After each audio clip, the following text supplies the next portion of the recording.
दुनिया जितनी खूबसूरत है उतनी ही रोचक भी है।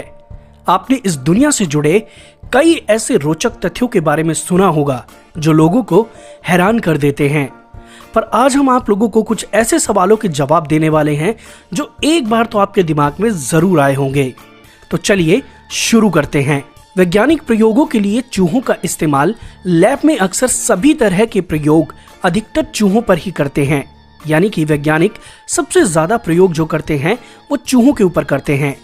इन पर किए गए प्रयोगों के आधार पर यह पता लगाया जाता है कि संबंधित प्रयोग इंसानों पर किस तरह असर करेगा और कैसे ये उन्हें फायदा या नुकसान पहुंचाएगा।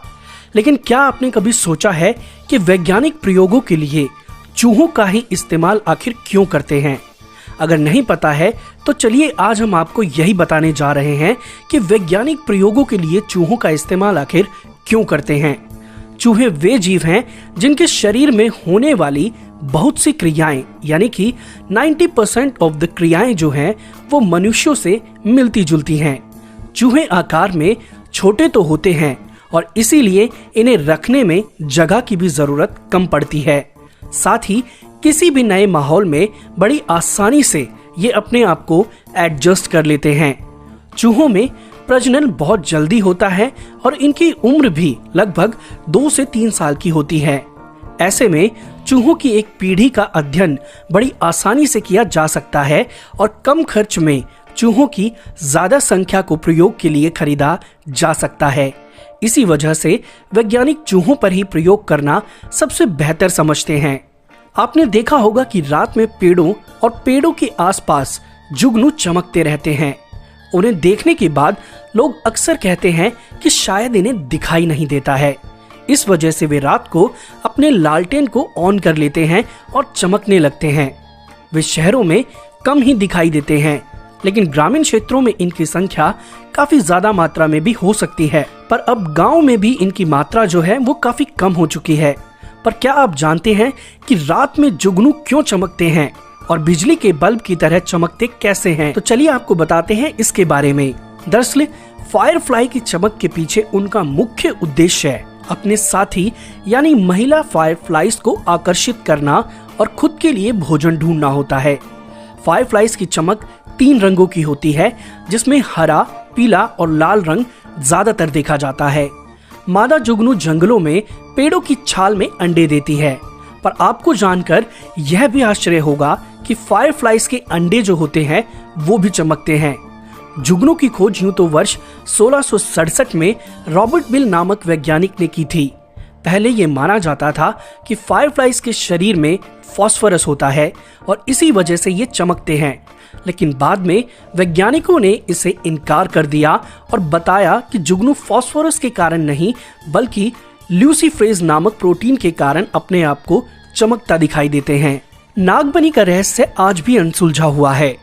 आम जनता में यह बात प्रचलित है कि कई लोगों ने ऐसे नाग देखे हैं जिनके सर पर मणि थी। हालांकि पुराणों में मणिधर नाग के कई किस्से हैं। भगवान कृष्ण का भी इसी तरह के नाग के साथ एक बार सामना भी हुआ था। आपने नागों के बारे में तो बहुत सारी बातें यानी कि रोचक तथ्य सुने होंगे और इससे कहानियों और फिल्मों में भी देखा होगा, जिसमें दिखाया जाता है कि नागमणि नागों के पास होती है, जिसमें बहुत सारी अलौकिक शक्तियां विद्यमान होती है। लेकिन क्या यह सारी बातें वास्तविक हैं या महज एक कल्पना है? तो आइए जानते हैं। नागमणि के बारे में कोई कुछ भी कहे, लेकिन ज्योतिष शास्त्र का एक ग्रंथ व्रत संहिता के अनुसार इस दुनिया में मणिधारी नाग मौजूद हैं। दरअसल मणिधारी नाग की मौजूदगी को लोग इसलिए नहीं मानते क्योंकि यह नाग बहुत दुर्लभ होते हैं। व्रत संहिता के नागमणि के बारे में बहुत से रोचक तथ्य बताए गए हैं। नाग संहिता के अनुसार यह विशेष नागमणि नाग के सिर पर संचित होती है।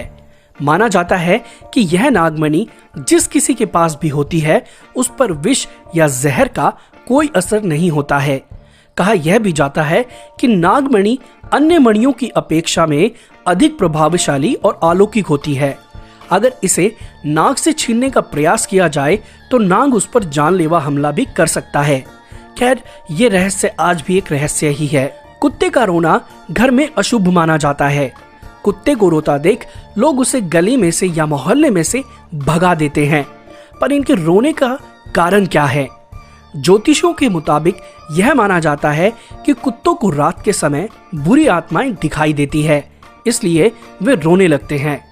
परंतु हम इस बात से अनजान हैं, जबकि वैज्ञानिकों का ऐसा मानना है कुत्ते इसलिए रोते हैं क्योंकि वे अपने और साथियों को अपनी आवाज के द्वारा संदेश देना चाहते हैं और वे उन्हें पुकारते हैं। कुछ वैज्ञानिकों का मानना है कुत्ते इसलिए भी रोते हैं क्योंकि वह अकेलापन महसूस करते हैं, और यह भी माना जाता है कि कुत्ता एक ऐसा प्राणी है जो मनुष्यों के साथ ज्यादातर रहना पसंद करता है। घर के पालतू कुत्ते को छोड़कर यदि आप कहीं बाहर या ऑफिस जाते हैं तब कुत्ता रोने लगता है क्योंकि वह अकेलापन महसूस करता है। पर बात चाहे कोई भी हो, कुछ रहस्यों से आज तक पर्दा नहीं उठ पाया है। पर आज के वीडियो में दोस्तों बस इतना ही। अगर वीडियो अच्छा लगा हो तो लाइक और शेयर करना ना भूलें। नए आए हैं हमारे चैनल पर तो आज ही सब्सक्राइब करके बेल बटन जरूर दबाएं ताकि सारे लेटेस्ट वीडियोस और नोटिफिकेशंस आपके पास जल्दी से जल्दी पहुंच सके।